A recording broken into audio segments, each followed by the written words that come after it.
Hello hello, j'espère que vous allez bien. Bienvenue dans une nouvelle vidéo. Une nouvelle vidéo pas comme les autres.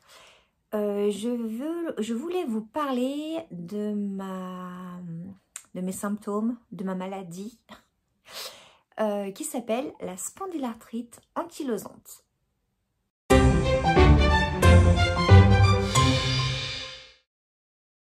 Alors, pourquoi je voulais vous faire cette vidéo? Tout simplement parce que je me rends compte qu'il y a de plus en plus de personnes dans mon entourage qui sont atteints de spondylarthrite ankylosante et que c'est une maladie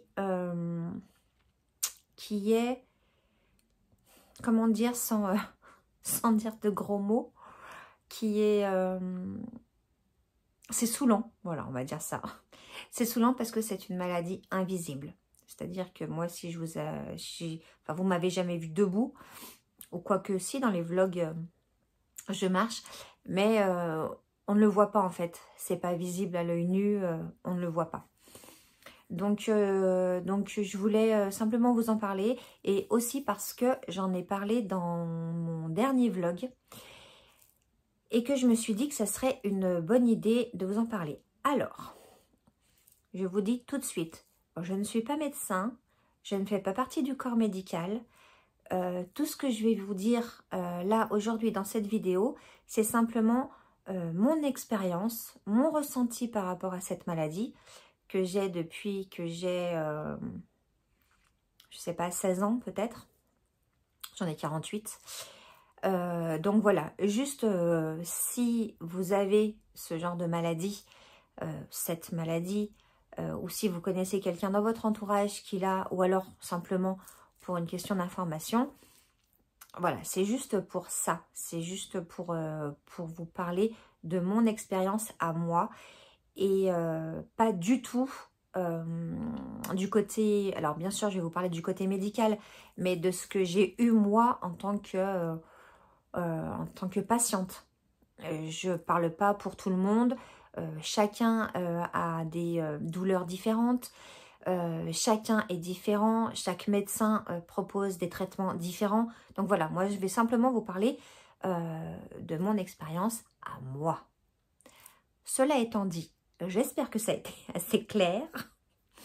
Je vais commencer par vous dire, alors j'ai pris mes petites notes hein, quand même pour un peu structurer le propos. Je vais vous dire ce que c'est la spondylarthrite ankylosante. Donc, je vais lire la définition. C'est une maladie inflammatoire chronique qui affecte principalement la colonne vertébrale, le bassin et ou la cage thoracique. Parce que moi, j'ai pas de problème dans la cage thoracique. J'ai simplement des soucis dans le dos. Étymologiquement, spondylarthrite signifie inflammation de la colonne vertébrale et ankylosante fait référence au blocage ou à un raidissement ou fusion des articulations. Alors, dans mon cas, ce sont les os qui s'appellent les sacro-iliaques, qui sont juste au-dessus du coccyx. Je ne vais pas vous faire un cours d'anatomie, mais vous avez le coccyx et vous avez deux os comme ça. Et moi, ils sont en train de se souder, d'où fusion des os. Ils sont en train de se souder, donc ça me fait du raidissement dans le dos. Et quelquefois également, alors de quelques millimètres, hein, ça bouge. Hein. Je ne sais même pas, il faudrait que j'aille faire une radio, je ne sais même pas si c'est soudé ou pas. Mais en tout cas, de quelques millimètres, mais les quelques millimètres que ça bouge, ou il bouge, ça me touche quelquefois des nerfs, dont le nerf sciatique. Et quand ça touche le nerf sciatique et que ça le pince, je ne sais pas si vous avez déjà eu des sciatiques dans votre vie, je ne vous le souhaite pas. Je ne vous le souhaite pas, ça fait horriblement mal. Donc ça fait mal si vous ne l'avez jamais eu. C'est le nerf sciatique part du bas du dos jusqu'en bas dans le mollet. Et donc tout ce nerf-là est pincé, donc vous n'arrivez pas à marcher, ça fait un mal de chien, voilà. Donc voilà ce qui peut m'arriver, mais pas tout le temps parce que c'est chronique. D'où la complexité, pour moi, hein, la complexité de cette maladie. C'est-à-dire qu'il y a des jours où je vais péter la forme, où je vais être super bien, où voilà, je vais super bien dormir, je vais faire des randonnées, enfin voilà quoi, je vais danser, vraiment danser. Et puis il y a des jours où je vais avoir du mal à mettre mes chaussettes et à ne pas arriver à me plier. Il y a des jours où je vais pas beaucoup dormir, ou alors je vais me réveiller à 4 h du matin avec des douleurs de fou dans le dos, de brûlure en fait. C'est même pas des douleurs que je ressens, c'est de la brûlure. Ouais, comme si mon dos est tout inflammé et comme si ça me brûlait le dos. Donc c'est super, super désagréable, mais c'est chronique. Donc la personne qui vous a vu le lundi, tout feu, tout flamme, et qui vous voit le mardi, comme ça, telle une mamie pliée en deux et qui n'arrive pas à marcher, eh ben elle ne comprend pas. Et ça, ça complique beaucoup le rapport avec certaines personnes qui ne comprennent pas pourquoi le lundi tu vas bien, et le mardi tu vas pas bien, et le mercredi tu vas bien, et le vendredi tu vas plus bien. Ça, je crois que c'est mon plus gros souci. Outre le fait que ça fait horriblement mal, que tu dors pas la nuit quand tu es en crise et que bah, tu es fatigué toute la journée. Mais voilà, mon plus gros problème, c'est de faire comprendre aux gens que je le fais pas exprès en fait. Et ça, c'est très très compliqué. J'ai eu des moments dans ma vie plus jeune où c'était compliqué où les gens pensaient que je n'avais pas envie d'aller quelque part, alors je disais que j'avais mal au dos, vous voyez? Alors que pas du tout. Ça peut arriver n'importe quand, les crises peuvent arriver n'importe quand. Donc c'est très très très compliqué. Je vous en reparlerai après, je vais suivre, parce que j'ai un peu digressé, je vais suivre mon plan.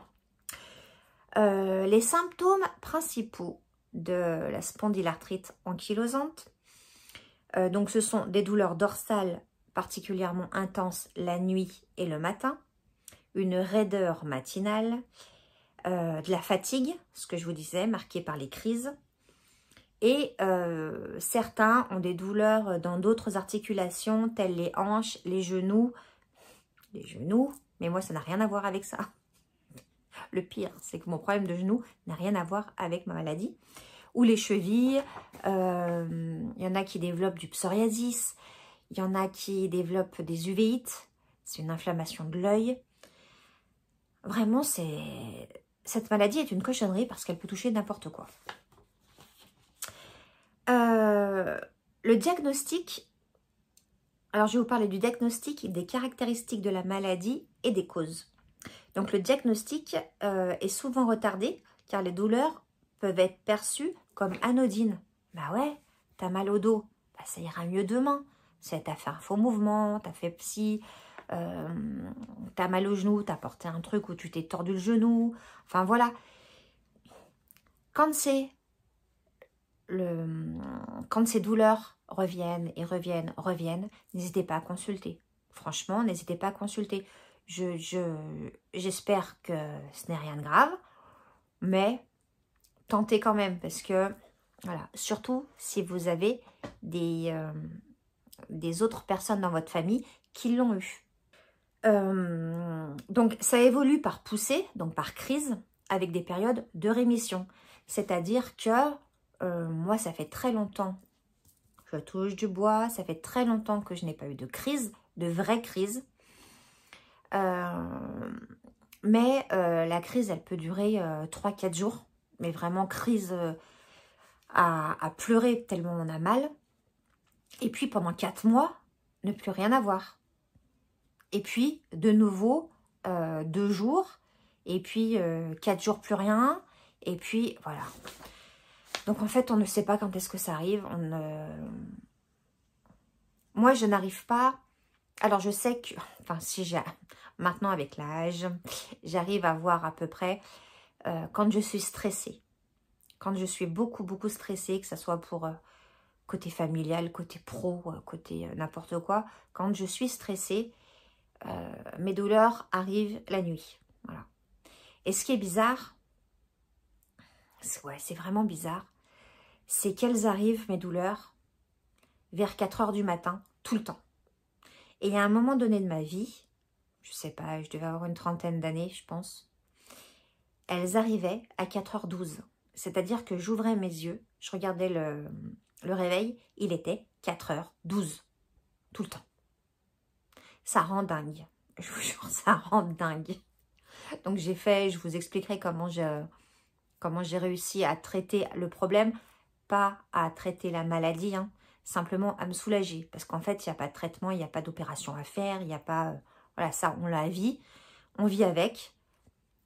Plus ça va dans... Je crois que plus ça va avec l'âge, et mieux on va.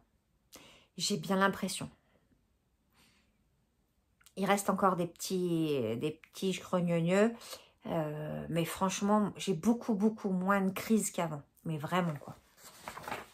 Je vous dis ça, cette nuit, enfin, ce matin, je me suis levée, j'avais mal au dos. Mais je sais pourquoi, c'est parce que j'ai dormi sur le dos. Et que quand on a ce genre de maladie, on ne dort pas sur le dos. On dort sur le côté en chien de fusil. Voilà. Mais je ne sais pas pourquoi, je me suis endormie sur le dos, je me suis réveillée sur le dos et j'avais le dos en feu. Bref, donc le diagnostic vraiment à faire. Et puis, pour découvrir si on a ce symptôme, on fait des radios, c'est ce que j'ai fait. On fait un IRM, c'est ce que j'ai fait. Et on fait une prise de sang. Et la prise de sang, alors je vais vous parler d'un truc, voilà, c'est pas grave si vous en souvenez pas, mais c'est le HLA-B27. Moi, j'ai le HLA-B27 qui est positif. Voilà. Quand c'est négatif, on n'a pas la spondylarthrite. Voilà. À ce que j'ai compris. Je vous redis, hein, je ne suis pas médecin. Voilà. Ça, c'est toutes mes réminiscences de ma rhumatologue qui m'en a parlé, Je me suis renseignée parce que, voilà, quand on a quelque chose, on se renseigne. Donc, voilà, le HLA-B27 pour moi était positif. Les radios ont confirmé que j'avais un problème dans les sacro-iliaques. L'IRM également. Spondylarthrite ankylosante, point. Et le début, généralement, c'est entre 20 et 40 ans. Donc, moi, j'ai bien commencé à 20 ans. Hein, je voulais pas être en retard. Hein, voilà. Même un petit peu avant. Et c'est une maladie qui est plus fréquente chez les hommes. On me l'a toujours dit, je l'ai lu. C'est une maladie normalement d'homme. Et plus ça va, plus je vois des femmes qui ont cette maladie. C'est quand j'en discute, enfin, en plus ça arrive comme ça et t'as mal au dos, oui, mais t'inquiète pas, j'ai une spondylarthrite. Ah bon, t'as une spondylarthrite? Ben moi aussi, ah bon, ça fait combien de temps? Eh ben tant, et ce ne sont que des femmes.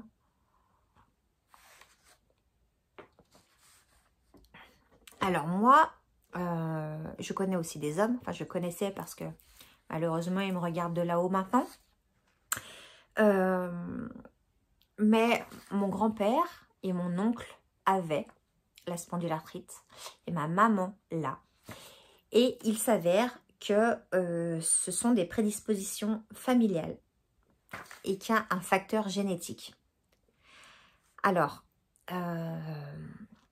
des prédispositions, c'est-à-dire que moi, personne d'autre dans ma famille ne l'a. Vous voyez, moi, je l'ai récupéré, malheureusement, mais personne d'autre dans ma famille l'a. Et je croise les doigts pour que mon loulou ne l'ait pas. C'est un risque, mais pour l'instant, il ne se plaint pas. Bon, il n'a que 15 ans, mais pour l'instant, il n'y a pas de souci. Et puis, oui, donc je vous parlais du gène HLA-B27. La présence de ce gène, qui est présent, donc j'avais noté chez 90% des personnes atteintes. Voilà, quand même. Donc, si le HLA-B27, vous l'avez dans votre prise de sang, posez-vous des questions. Donc oui, j'ai été diagnostiquée via une analyse de sang, nanani. J'ai noté un petit peu pour rien oublier en fait. Donc, quand on a décelé ce que j'avais, on m'a traité avec des anti-inflammatoires non stéroïdiens et puis de la kinésithérapie.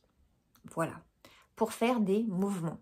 Parce que dans cette maladie, vous verrez un peu plus tard, je vous en parle, il faut être en mouvement tout le temps. Il faut pas être statique. C'est pour ça qu'on a des douleurs la nuit, en fait, parce qu'on est statique. Donc, mes crises étaient fortes au début, vraiment fortes.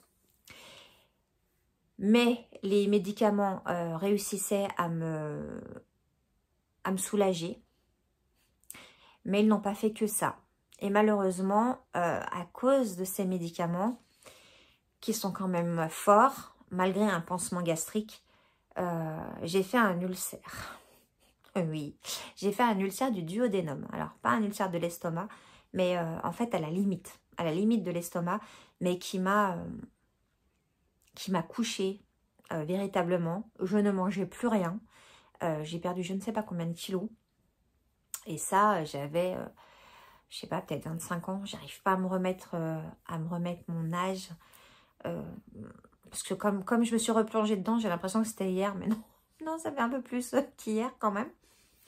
En tout cas, voilà, j'ai fait un ulcère, j'ai été traitée pour ça. Ils ont eu du mal à le trouver, mais ils l'ont trouvé. J'ai été traitée pour ça, mais du coup, pour moi, les anti-inflammatoires, c'est terminé, vraiment. Je bois un coup parce que je parle. C'est terminé. Et c'était terminé. Donc, il a fallu trouver un autre traitement, puisque je ne pouvais pas rester sans rien, en fait. Je n'étais pas en état de ne pas être soulagée par quelque chose. Donc, j'ai essayé, alors je vais le lire, un inhibiteur du facteur de nécrose tumorale, TNF, sous forme de piqûre. Alors, je me suis piquée pendant quelques années, toute seule. Hein. C'était comme des stylos et je pouvais me piquer toute seule.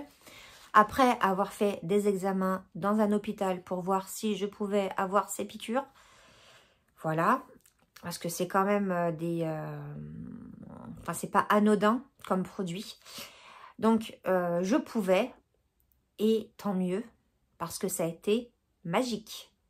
Ces piqûres ont été magiques pour moi. C'est-à-dire que je ne pensais même plus que j'étais malade. Je ne l'étais plus. Hein. Je n'étais plus malade. J'avais plus mal. Plus de crise, plus rien. Un bonheur, mais un bonheur. Donc, si vous l'avez, je ne sais pas si vous êtes sous TNF ou pas. Mais en tout cas, pour moi, vraiment, ça a été la délivrance. Ces piqûres. Alors, je crois que je me piquais 2 fois par semaine, je crois. Ou 1 fois par semaine. Je sais plus. Je sais plus, parce que c'est loin. Mais en tout cas, ce dont je me rappelle, c'est que ça m'a fait un bien dingue. Et puis un jour, il a fallu que j'arrête. Puisque... Hop, un autre miracle est arrivé. C'est-à-dire que je suis tombée enceinte de mon loulou. Donc, évidemment, plus de piqûres dans le ventre, parce que mes piqûres étaient dans le ventre. Donc, vous comprenez bien que moi, je ne m'injecte pas. Puis, de toute façon, ma rhumato m'avait dit, hein, les piqûres, c'est fini, pas d'injection. Donc, j'ai arrêté. Et là, deuxième petit miracle qui s'est passé, c'est-à-dire que le fait d'être enceinte, pour moi, c'est comme si je m'étais piquée, en fait. C'est-à-dire que je n'ai eu aucune douleur dans mon dos, malgré tous les kilos que j'ai pris. J'en ai pas pris 25, hein, on est d'accord, mais bon, j'étais quand même une petite bonbonne. Et je n'ai eu aucune douleur. Alors, je sais, c'est pour ça que je vous dis que je vous parle de mon expérience, parce que je sais qu'il y en a qui finissent alités, qui ont très très mal. Moi, j'ai eu la chance que ça aille super bien, quoi. Et depuis l'accouchement impeccable, et depuis depuis mon loulou, en fait, je n'ai pas repris un anti-inflammatoire et je n'ai pas repris une piqûre. Alors, je vous arrête. Non, je ne suis pas guérie. Oui, j'ai encore des crises. Mais aujourd'hui, ces crises, je peux les faire passer avec un Doliprane matin et soir. Et ça passe. Voilà. Donc, c'est vraiment moindre. Alors, ce que je vous disais aussi tout à l'heure, est-ce que c'est parce que je vieillis? Peut-être. Je ne sais pas. Moi, quand mon grand-père était encore là, il avait d'autres soucis de vieillesse, évidemment. Mais plus beaucoup de soucis de ce côté-là. Donc, je me dis que peut-être, avec la vieillerie, ça passe. En tout cas, voilà, j'ai beaucoup moins de crises et le paracétamol, ça va très bien. Alors, comment je le vis? Eh bien, écoutez, je le vis vachement mieux maintenant. Voilà. Avant, je le vivais très mal. Parce que ce que je vous disais tout à l'heure, les gens ne comprennent pas. Les gens, que ce soit les gens avec qui vous vivez, très difficile à faire comprendre. Qu'on est bloqué, qu'on a mal, ça ne se voit pas. Donc, c'est très compliqué à faire comprendre. Et puis, au niveau professionnel aussi, c'est très compliqué pour un patron, de faire comprendre à un patron que le lundi, vous êtes au travail et ça va super bien. Et que le lendemain, vous appelez en disant je ne peux pas mettre mes chaussettes, je suis bloquée. Mais qu'est-ce que t'as fait? Voilà, le truc c'est, mais qu'est-ce que t'as fait? Pour être bloqué, qu'est-ce que t'as fait? Rien. C'est pas normal. Si, c'est normal. Si, c'est normal. J'ai une spondylarthrite ankylosante. Voilà. Et ça a été pour moi. Pour moi, c'était le plus compliqué à faire comprendre aux gens. Voilà. Je suis toujours gainée. Alors ça, j'en parle souvent à mes danseurs, que je suis tout le temps gainée. Mais en fait, je suis tout le temps gainée pour avoir le dos droit, tout le temps. Tout le temps. Je ne peux pas me permettre d'être comme ça, à moins que je fasse mes exercices comme ça, là, de chat, mes exercices de chat. Sinon, il faut que j'ai le dos droit et je suis gainée H24. Enfin, pas H24, il y a juste la nuit où je ne suis pas gainée. Et la nuit, c'est là où les crises arrivent généralement. Voilà. Et puis, je ne peux pas rester trop longtemps dans la même position. C'est-à-dire que moi, je travaille sur mon ordinateur, donc à la maison. Je suis assise. Je ne suis pas assise 5 heures d'affilée. Hein. Non, max 1 heure. Je vais me lever, je vais me faire monter, je vais faire ci, je vais faire ça, je vais faire mon petit tour. Hop, je reviens. Voilà. Pareil, je ne peux pas rester debout, statique, des milliers et des cents. Ce n'est pas possible pour moi de rester debout sans bouger. Ce n'est pas possible. Voilà, il faut toujours que je sois en mouvement. C'est pour ça que ma rhumatologue m'a toujours dit, n'arrête pas la danse. Parce que ça fait un bien fou. En fait, l'exercice fait un bien fou et me fait un bien fou. Donc, je continue à danser. Je bouge mes hanches.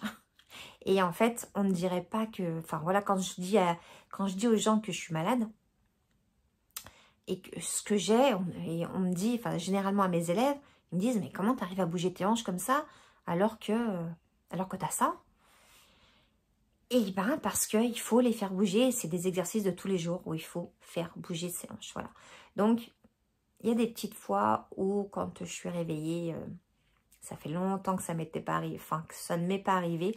Mais quand je suis réveillée dans la nuit à cause de ces douleurs dorsales, je me lève et je fais des 8 avec mes hanches. Voilà. Donc, c'est un petit truc. Prenez-le pas, mais en tout cas, le 8 avec les hanches. Donc, il faut que vos hanches, en fait, elles fassent Je sais pas si vous allez voir. Ouais, il faut qu'elle fasse comme ça. Et ça me soulage. Ça me soulage, un truc de fou.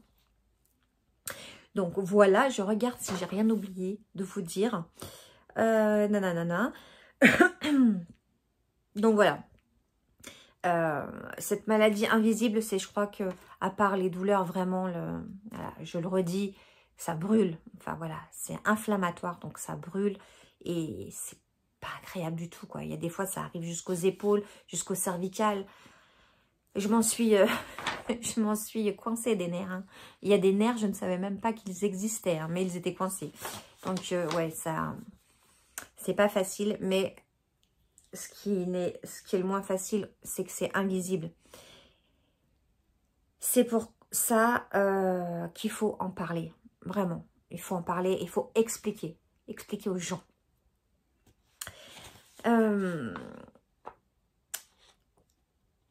Donc, bah voilà, je suis en train de lire. Qu'est-ce que... Oui, donc je fais encore des crises la nuit, mais vraiment très peu. Je bouge mes hanches. Alors, en conclusion, ce que je voulais vous dire. Si vous me suivez, vous voyez que j'ai quand même une vie active, épanouie. Et que si je vous avais pas fait cette vidéo et que je vous en avais pas parlé dans le vlog d'avant, vous n'auriez jamais su que j'avais une spondylarthrite ankylosante. Si ça se trouve, vous savez même pas que cette maladie existe. On est bien d'accord avec le nombre de maladies qu'il y a. Alors, pour toutes celles et ceux qui regarderont la vidéo et qui sont atteints de cochonnerie, de cette cochonnerie, simplement soyez patients. Alors, je ne sais pas quel âge vous avez. On ne sait pas si ça va mieux, si vous êtes en pleine crise, si je ne sais pas. Mais en tout cas, soyez patient. Parce que un jour ou l'autre, ça va s'atténuer. Enfin, je vous le souhaite. Surtout, le conseil que je peux vous donner, c'est quand vous avez mal, ne restez pas allongé dans votre canapé, dans votre lit. Ne restez pas allongé. Bougez. Bougez. Plus vous allez rester allongé, plus vous allez rester assise, assis, pire ça va être.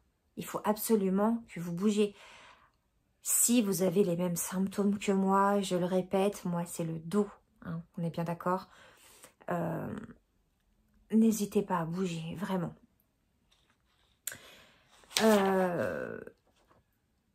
Ah oui, il y a autre chose, c'est que je voulais vous dire, il y a quelque chose qui me fait du bien. La nuit, hein, généralement, après, ouais, la nuit. Quand j'ai des petites crises, outre le 8, je me cale, alors soit sur le dos de mon canapé, là, voilà, il faut bien que ça soit dur. Je me cale vraiment le dos sur le canapé, ça c'est un petit truc de ma maman. Et je me cale vraiment le dos, et ça fait du bien. Ou alors, je cale mon dos sur mon conjoint. Hop, bougez pas, j'ai plus de batterie. Si vous avez un conjoint, une conjointe, vous calez votre dos contre le sien en fait. Alors, il va vous dire, si ça la réveille, il va vous dire que votre dos est brûlant, c'est normal. Et oui, c'est normal. Il y a inflammation. Si ça vous chauffe, vous, c'est que le dos est chaud. Voilà. Mais ça fait un bien fou de se mettre contre comme ça. Voilà. C'était un petit conseil, un petit tips comme on dit. Et puis ça étire en fait, donc ça fait trop du bien. Et voilà ce que je voulais vous dire, parlez-en. Franchement, c'est pas une honte d'avoir cette maladie-là. C'est pas une honte d'être malade dans tous les cas, que ce soit n'importe quelle maladie, c'est pas une honte, vraiment. Et il faut que vous en parliez. Ne restez pas dans votre coin en fait, parlez-en. Et puis voilà. Tout ce que j'avais à vous dire sur la spondylarthrite. J'ai peut-être oublié des choses. Mais je voulais parler de mon expérience. Peut-être que j'ai oublié des choses de mon expérience. En tout cas, c'est celles qui me sont revenues les plus flagrantes. J'espère que ça vous aura aidé. J'espère que ça vous aura appris quelque chose. J'espère que cette vidéo, même si elle était un peu différente des autres, vous aura plu. Si vous avez des questions auxquelles je peux répondre, parce que je ne suis pas médecin, je vous le rappelle. Mais si vous avez des questions ou si vous avez des des ressentis à faire, n'hésitez pas à me les mettre en commentaire. N'hésitez pas à cliquer sur j'aime et à vous abonner si ça n'est pas fait, car vous le savez, ça aide ma chaîne à grandir. Et puis, écoutez, je vous souhaite une bonne semaine, un bon week-end, une belle journée ou une belle soirée, selon le moment où vous me regardez. Je vous embrasse très très fort. À très bientôt. Ciao, ciao!